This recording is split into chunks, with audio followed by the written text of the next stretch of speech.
말라기 강의 마지막 시간입니다. 우리는 지금까지 이스라엘이 어떤 선택과 결정을 하는지 보았습니다. 그들은 하나님의 도움으로 고난을 벗어나면 편안해지니까 바로 하나님을 버리고 세상을 쫓는 것을 볼 수가 있었어요. 하지만 하나님께서는 타락한 이스라엘 사람들이 돌이키도록 끝까지 인내하셨습니다. 그럼에도 그들은 심판을 받을 때까지 돌이키지 않았어요. 하나님께서 이스라엘을 부르신 것은 선택받은 그들이 이방 민족을 향해 하나님을 전하도록 하기 위해서였습니다. 그러나 이스라엘은 하나님의 사랑을 버리고 그 이름을 더럽혔으므로 도리어 이방인들에게 짓밟히는 수모를 당한 것입니다. 하나님께서는 자신이 선택한 백성을 회개시키기 위해서 바벨론을 채찍으로 사용하셨고 70년 동안 포로로 사는 고통을 겪게 하셨습니다. 이스라엘은 하나님의 보호를 받는 것이 큰 은혜라는 것을 뒤늦게 깨닫게 되자 그제야 하나님의 이름을 부르며 부르짖었습니다. 인자하신 하나님께서는 이스라엘이 회개하는 것처럼 보이자 긍휼히 여기시며 고국으로 귀환하는 은혜를 주셨어요. 하지만 그들은 삶이 편안해지자 또다시 감사를 잊고 형식적인 제사와 점과 흠이 있는 예물을 드리는 죄를 짓고 말았습니다. 신앙이 변질된 그들의 행동을 보신 하나님께서는 더 이상 그들의 형식적인 제사를 받지 않으신 거예요. 하나님과의 관계를 회복하기 위해서는 먼저 죄의 문제가 반드시 해결되어야만 합니다. 그런데 그들이 드리는 제사로는 죄를 용서하실 수 없기 때문에 죄를 해결하기 위해서 예수님께서 성육신하신 것입니다. 사후에 천국과 지옥으로 갈라지고 영생과 영벌이 있다면 그것을 가르는 확실한 기준이 있어야 할 것입니다. 그 기준은 바로 십자가를 지신 예수님의 보혈이라 말이죠. 그 보혈을 믿는 믿음이 그 모든 것의 기준이 되는 것입니다. 하나님께서는 영원 구원을 위해서 이미 필요한 모든 것을 다 성취하셨으므로 이제 우리의 믿음이 그 구원을 결정할 것입니다. 예수님께서 우리를 저주에서 구해 주셨기 때문에 사탄은 더 이상 성도들의 구원을 막을 권세가 없어요. 그럼에도 사탄은 마지막 그날까지 한 사람이라도 더 실족시키기 위해서 일하고 있으므로 반드시 여러분은 그리스도 안에 있어야만 합니다. 여러분, 교회를 다니는 성도라 할지라도 성령을 의지하지 않으면 유혹에 넘어지기도 하고 고난을 이기지 못해서 낙심하기도 합니다. 하지만 성령께서 인도하신다는 것을 믿고 순종한다면 좌로나 우로나 치우치지 않고 믿음의 반석 위에 설 수 있는 것입니다. 그리스도께서 대속하셨다는 것을 믿는 성도의 옳은 행실은 언제나 기념책에 기록될 것입니다. 5절에 보면 보라 여호와의 크고 두려운 날이 이르기 전에 내가 선지자 엘리야를 너희에게 보내리니. 말라기 선지자는 초림 예수님을 증거할 마지막 선지자로 세례 요한을 지금 소개하고 있습니다. 그는 엘리야처럼 하나님의 뜻을 전하는 사람이다 이렇게 말하고 있어요. 세례 요한은 하나님을 온전히 섬기지 않은 백성들의 형식적인 신앙을 책망하며 회개하라고 외쳤습니다. 세례 요한이 전한 복음을 듣고 돌이키는 사람은 저주를 받지 않습니다. 그런데 복음을 듣고도 돌이키지 않는 사람은 저주를 받을 것입니다. 하나님께서는 요한을 통해서 돌이킬 기회를 주셨으므로 이제 그 결정은 복음을 들은 사람들이 해야 하는 것이며 그 책임도 본인이 지게 될 것입니다. 4절에 너희는 내가 호렙에서 온 이스라엘을 위하여 내 종 모세에게 명령한 법 곧 율례와 법도를 기억하라. 지금 이스라엘 백성이 율법을 무시하고 규례대로 살지 않는 것은 그들의 마음을 우상으로 채웠기 때문입니다. 세상으로 채웠든 자식으로 채웠든 물질로 채웠든 그들의 마음이 지금 우상이 가득하다 말이죠. 만약 이스라엘이 하나님의 위대함을 알고 두려워했다면 죄를 짓지 않기 위해서 율법을 철저히 지켰을 것입니다. 이스라엘에게 율법과 법도를 기억하라고 반복해서 말씀하시는 것은 율법을 지키기 위해서 노력해야만 죄를 짓지 않기 때문입니다. 그들이 율법을 제대로 지켰다면 영적인 삶이 얼마나 복된 것인지, 그리고 정말 율법을 지키면 사람답게 사는구나 라는 것을 깨달았을 거예요. 그러나 안타깝게도 율법은 죄를 영원히 사해주는 권세가 없습니다. 율법은 죄를 지을 때마다 짐승의 피로 용서를 받아야 하기 때문에 단번에 죄사함을 받을 수가 없다 말이죠. 더구나 하나님께서 이제 더 이상 너희들의 제사를 받지 않을 거야 라고 말씀하셨기 때문에 짐승의 피로도 죄사함을 받을 수 없게 되자 예수님께서 직접 죄인의 몸을 입고 이 땅에 오신 것입니다.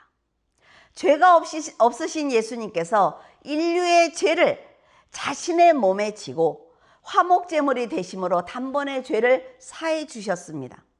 이제 예수 그리스도를 믿는 사람들은 정죄를 받지 않아요. 이것은 예수 그리스도 안에 있는 생명의 성령의 법이 죄와 사망의 법에서 믿음을 고백한 사람을 해방시켜 주었기 때문입니다. 율법을 행위로 지키려는 사람들은 아무리 노력을 해도 그 법을 완벽하게 지킬 수 없다 말이죠. 그렇기 때문에 결국 죄인일 수밖에 없는 것입니다. 모든 법을 다 지켜라, 이것이 율법의 요구예요. 그런데 사람은 이 율법의 요구를 성취할 수 없습니다. 그러나 그 법을 만드신 예수님께서는 율법의 요구를 모두 다 성취해 주신 거란 말이죠. 그리스도께서 사망을 이기고 부활하신 지금 이제는 우리의 선택만 남았습니다. 육신을 따른다면 육신의 일을 생각하다가 사망에 떨어질 것이고, 영을 따른다면 새 생명과 안식을 누리게 될 것입니다. 예수님께서 세상에 오시자 지금까지 공중 권세를 잡았던 사탄은 힘을 잃어버렸어요. 죄가 관영했던 세상은 그 자체로 심판을 받게 된 것입니다. 그러나 안타깝게도 구원받아야 될 그 사람들이 그리스도를 온전히 믿지 못하고 예수님과 세상 중간에 서서 머뭇거리고 있습니다. 그리스도께서 구세주라는 것을 의심하며 감히 하나님의 크신 역사를 세상의 지식으로 판단하고 있는 죄를 짓고 있어요. 하지만 성경은 하나님께서 이미 창세전에 예수님을 화목제물로 정하셨다고 말하고 있습니다.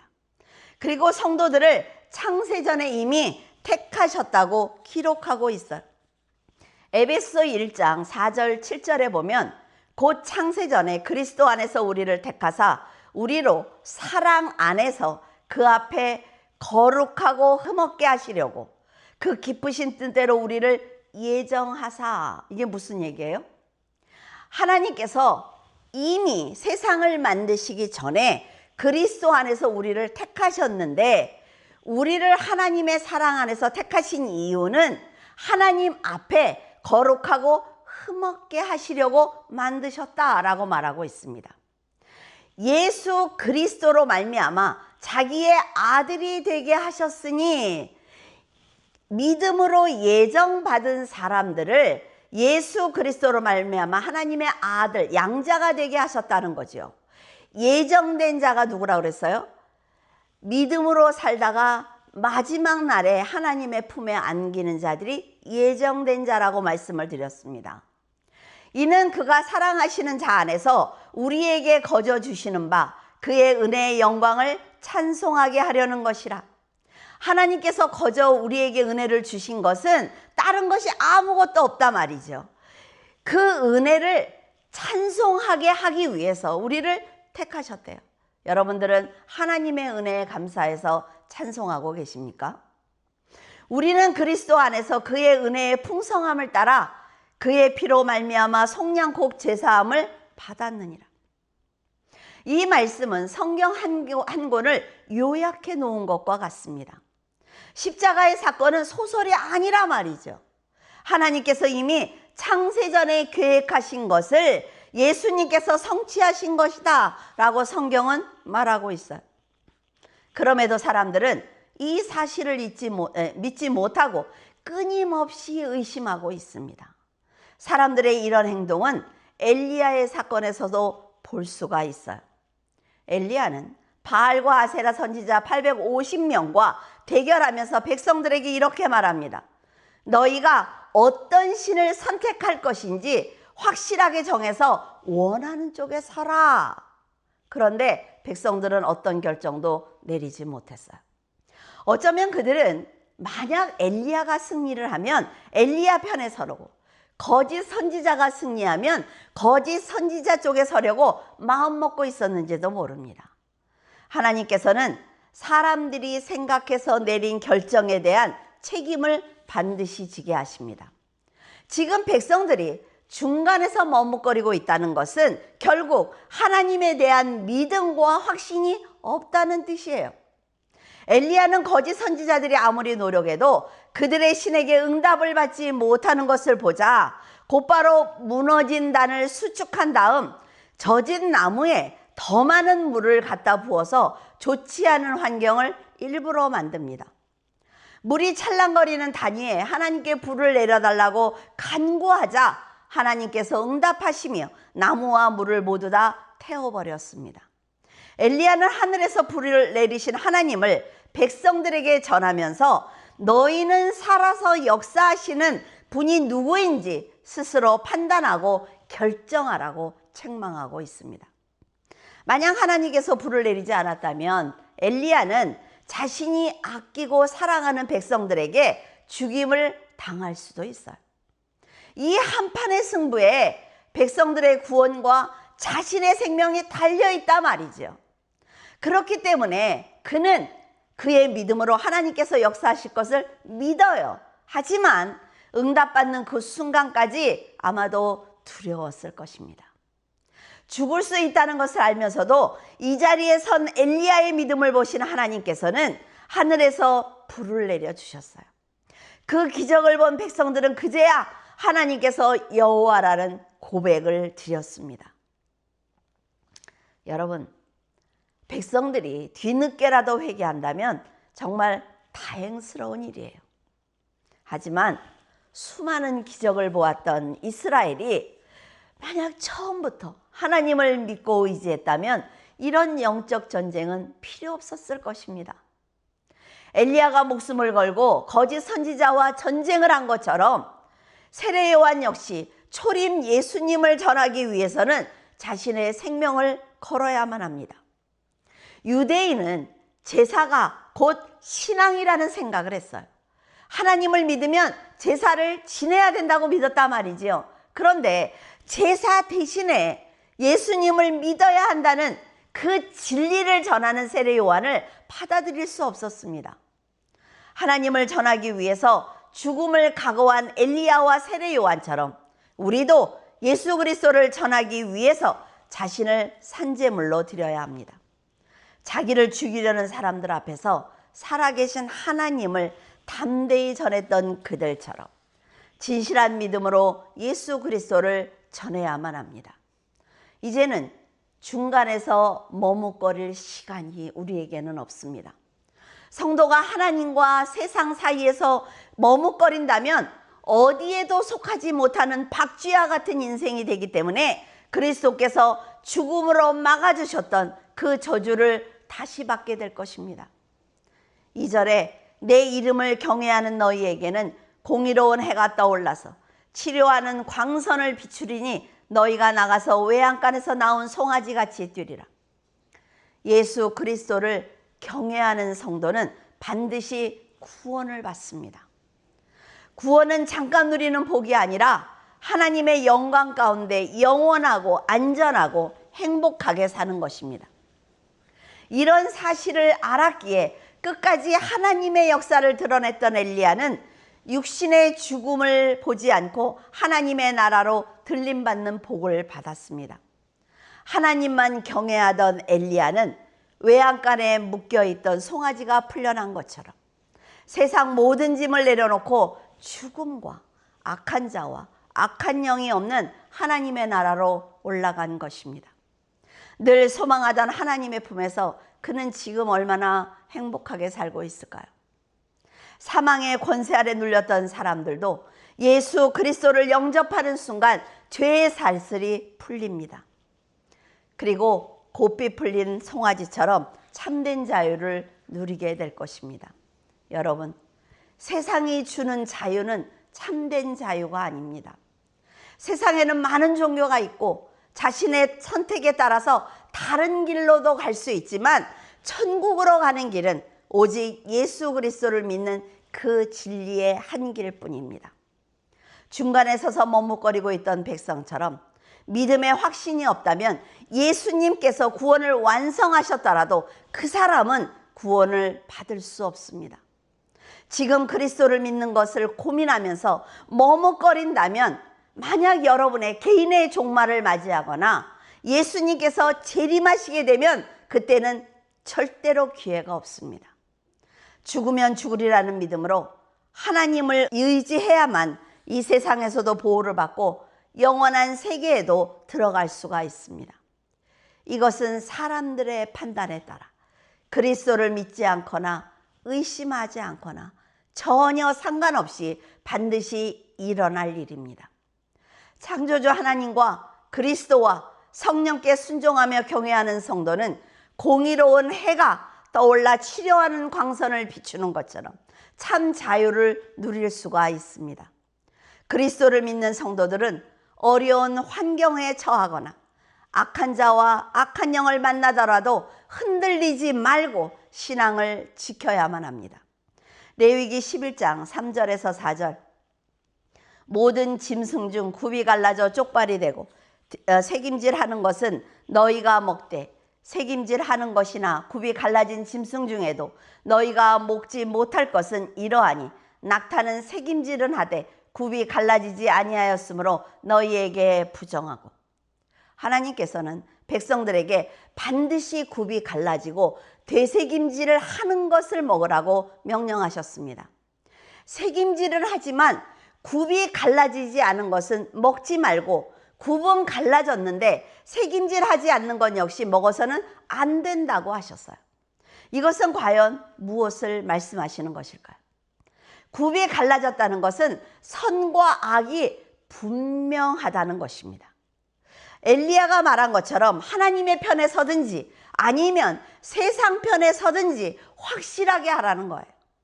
그리고 새김질을 해야 한다는 것은 늘 말씀을 상고하고 깨달은 말씀대로 살기 위해서 인내하는 신앙을 가지라는 것입니다. 굽은 갈라졌는데 새김질을 하지 않는 신앙은 형식적으로 교회는 다닌다 말이죠. 하지만 말씀을 전혀 상고하지 않아요. 말씀대로 살지 않는 사람을 말하는 것입니다. 이런 사람은 말씀을 깊이 상고하지 않기 때문에 고난을 당하면 쉽게 하나님을 배교하고 또 사탄의 유혹을 받으면 쉽게 넘어진다 말이죠. 반대로 새김질은 하는데 굽이 갈라지지 않은 사람은 성경 공부도 열심히 해요. 헌금과 헌신도 열심히 합니다. 그런데 그리스도를 진심으로 믿지 않아요. 그러니까 삶이 변하지 않습니다. 이런 사람은 기독교를 종교로 생각하기 때문에 자신의 그 열심을 자랑거리로 삼는 거예요. 나는 한 번도 빠지지 않고 새벽 기도를 갔어. 나는 11조를 한 번도 어긴 적이 없어. 나는 주일을 빼먹은 적이 없어. 나는 봉사를 빼먹은 적이 없다. 이렇게 자랑을 하지만 그 믿음으로 자기의 행위로 다른 사람을 판단하는 죄를 짓는 것입니다. 예수 그리스도께서 자신의 죄를 사해 주신 것에 대한 감사 없이 오직 천국에 가기 위해서 교회를 다닌다면 그는 성도가 아닙니다. 형식적인 신앙은 하나님의 진노를 받기 때문에 여러분 진심으로 회개해야 되는 것입니다. 성도는 선과 악을 분별하고 그리스도를 믿고 말씀대로 살아야 된다 말이에요. 성령과 동행하는 삶을 산다면 그리스도께서는 공의로운 해처럼 치료의 광선을 비추어 회복시켜 주실 것입니다. 지금 여러분이 어려운 일을 당하고 계십니까? 고난을 당하고 계세요? 도저히 내 힘으로 해결할 수 없는 일을 만나셨습니까? 그렇다면 하나님 앞에 무릎을 꿇기 바랍니다. 하나님께서 공의로운 해처럼 치료의 광선을 비추셔서 그 가난과 악한 자와 악한 영을 물리쳐 주실 것입니다. 사도 요한이 말하기를 첫째 부활에 참여하는 자들은 복이 있고 거룩하며 둘째 사망이 그들을 다스리는 권세가 없고 하나님과 그리스도의 제사장이 되어 천년 동안 그리스도와 더불어 왕노릇할 것이다 라고 말하고 있습니다. 진실하고 정직하게 하나님을 경외한다면 결코 영원한 불못에 떨어지는 둘째 사망을 만나지 않을 것입니다. 사망을 이기신 예수 그리스도께서 새 생명을 주셨기 때문에 우리는 비록 이 땅에 살고 있을지라도 부활한 자처럼 살 수 있는 거예요. 마지막 때가 되면 한 번도 당해본 적이 없는 대환란을 당하게 될 것이라고 성경은 정확하게 기록하고 있습니다. 그러나 여러분, 대환란을 당하기 전에 성도들이 큰 권세를 가지고 먼저 복음을 전하는 시간이 주어질 것이다 라고 말씀하고 계세요. 이것이 하나님의 은혜라 말이죠. 하나님께서 이렇게 심판절에 구원받을 기회를 늘 주시는 분이에요. 그래서 하나님의 은혜가 넘치는 분입니다. 지금도 한편에서는 엄청난 핍박을 받는 중에도 복음을 듣고 회개하며 그리스도를 영접하는 기적이 일어나고 있습니다. 반면에 사탄은 악한 자들을 도구로 사용하여 그들의 구원을 막고 있어요. 복음을 전하는 선교사들이 직접 오지로 들어가서 핍박과 죽임을 당하는 사도행전이 지금도 이어지고 있으며 사탄의 방해에도 복음을 듣고 구원받는 사람들의 수가 지금도 늘어나고 있습니다. 우리는 선교사들처럼 생명을 드릴 수는 없습니다. 우리가 그렇게 하지는 못해도 복음을 전할 기회가 있을 때 최선을 다해야만 합니다. 말씀은 결코 땅에 떨어지지 않으므로 담대하게 복음을 전하시기 바랍니다. 성령의 역사하심으로 왕성하게 복음을 전하는 때가 지나고 나면 복음을 전할 수 없는 고난의 때가 올 것입니다. 그때는 그리스도를 믿는다는 이유 하나만 가지고 핍박과 죽임을 당하는 고통의 시간이 될 것입니다. 요한계시록 11장 7절의 말씀을 보면 성도들이 증언을 마칠 때 3년 반 동안 복음을 열심히 전했다고 했죠. 마칠 때 무적행으로부터 올라오는 짐승이 성도들과 더불어 전쟁을 일으켜 성도를 이기고 성도를 죽일 것이며 성도들의 시체가 큰 성길에 여기저기 있을 것이다 라고 기록하고 있습니다. 세상 사람들은 자신의 죄를 지적하면서 귀찮을 정도로 그리스도를 전했던 성도들이 길에서 죽어 있는 것을 보게 되었습니다. 그러자 사람들은 성도들이 죽은 것을 보고 너무나 기뻤단 말이죠. 승리에 도취되어 사흘 반 동안 서로 예물을 주고받으면서 서로 축배를 들었어요. 하나님께서는 성도들이 순교한 후 3일 반 후에 죽은 성도들에게 생기를 주십니다. 여러분, 성경에 어디에 나와 있죠? 하나님께서 흙으로 사람을 만들고 생기를 주셨죠. 에스겔서에 보면 그 많은 이스라엘 백성이 죽었을 때 생기를 주었을 때 어때요? 군대가 되었죠.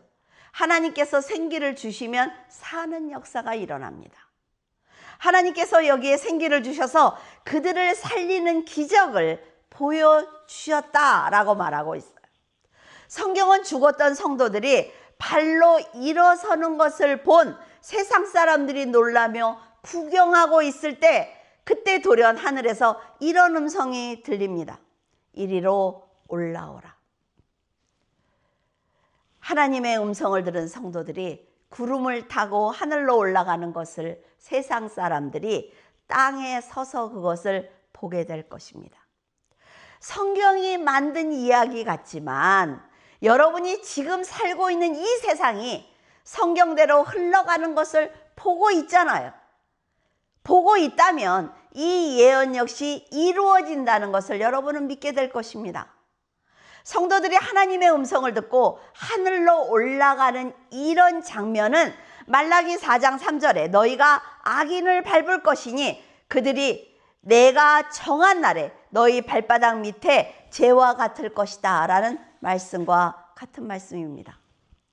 끝까지 믿음을 지킨 성도들이 부활해서 어린 양의 혼인잔치에 참여하는 이 기쁨을 누리고 있을 때 세상은 극렬한 풀무불에 타는 장작처럼 고통스러운 심판을 받고 있을 것입니다.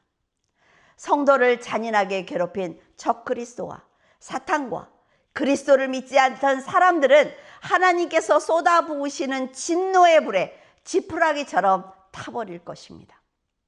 성경이 하나님의 영감으로 기록되었다는 것을 믿는 성도들은 그리스도와의 혼인잔치에 참여하는 날까지 그래서 인내해야 하는 것입니다. 예수님께서 오신 그 자체가 심판과 구원의 완성이기 때문에 지금 그리스도를 믿지 않는다면 더 이상 구원의 기회는 없습니다. 이제 여러분도 세례 요한과 엘리야처럼 믿음을 위해서 살기 바랍니다. 여러분은 세상 사람들을 향해 어쩌면 돌이킬 기회가 없으니까 지금 회개하고 그리스도를 영접하라고 담대히 전하면서 어린 양의 혼인잔치의 초대권을 그들에게 나누어 주기 바랍니다. 하나님께서는 말라기 선지자 이후 세례 요한까지 400여 년 동안 선지자를 세우지 않으셨어요. 그렇기 때문에 사람들은 하나님의 뜻을 알 수가 없었습니다. 이처럼 하나님께서 은혜를 베풀어 주시지 않으면 그 누구도 말씀을 들을 수 없고 말씀을 전할 수도 없습니다. 우리는 지금 언제든지 말씀을 들을 수가 있어요. 언제든지 성경을 읽을 수가 있죠. 누구에게든지 전할 수가 있습니다. 이것이 얼마나 큰 복인지 알아야만 합니다. 이제 말라기 강해를 마치고자 합니다. 여러분은 강해를 통해 말라기 선지자가 얼마나 간절한 마음으로 하나님의 뜻을 전했는지 알았을 것입니다. 하나님의 법을 지키고 말씀대로 살라고 외치는 그의 음성을 지금 마지막 때를 살아가고 있는 우리가 들어야 합니다. 이 세상은 영원할 것처럼 보이지만 이 세상은 끝이 있어요. 세상의 권세도 끝이 있습니다. 지금 나는 새를 떨어뜨릴 것 같은 권세를 가진 자들도 끝이 있단 말이죠. 여러분의 인생도 끝이 있습니다. 여러분은 이것을 아시지 않습니까? 그렇다면 그리스도를 왕으로 섬기며 영원한 나라를 소망하는 하나님의 백성으로 사시기를 바랍니다. 기도하겠습니다. 전능하사 천지를 창조하신 거룩하신 하나님 아버지, 아버지의 은혜를 먼저 감사를 드립니다. 저희들이 무엇라 저희들의 이름을 부르시고 사랑하는 독생자 예수 그리스도를 십자가에 허락하셨습니까? 그 사랑을 받고도 저희들 아버지의 은혜대로 살아가고 있는지 돌아봅니다. 저희들은 세상에 바람걸음을 내놨을 때 악한 자를 만나고 어려운 환경을 만나고 감당하지 못할 일을 만났을 때 과연 아버지 앞에 무릎을 꿇고 아버지의 이름을 불렀는지 돌아보기를 원합니다. 아버지께서 은혜를 주실 때는 감사하다가도 하나님 아버지 힘든 일을 만나면 가장 먼저 아버지께 원망했는지도 모릅니다. 이렇게 어리석은 자들을 하나님 자녀라고 부르시고 내가 기다리고 있다고, 너희들을 사랑하고 있다고, 내가 너희들과 함께하고 있다고 말씀하시는 감사를 드립니다. 아버지 하나님께서는 저희들의 입에 아버지의 언약이 떠나지 않게 하기 위해서 엘리야와 세례 요한과 말라기와 같은 선지자들을 저희들에게 허락하셨습니다. 그들은 목숨을 걸고 자신의 생명을 걸고 하나님의 말씀을 전했지만 과연 저희들은 어떻게 살았습니까? 이제 마지막 때라고 너희들이 돌이키지 않으면 사단의 밥이 될 수 있다고 하나님께서는 저희들의 심령을 두드리시지만 저희들의 과연 성령의 음성을 들었는지 회개합니다. 아버지 하나님, 저희들을 불쌍히 여겨 주시옵소서. 흔들리지 아니하도록 도와주시옵시고 말라기 선지자가 외쳤던 그 말씀을 저희들의 마음판에 새겨 이제 흔들리지 아니하고 오직 주님의 자녀로 살아갈 수 있도록 도와주시옵소서. 아버지의 은혜를 갚기 위하여 저희들 이 자리에 서기를 원합니다.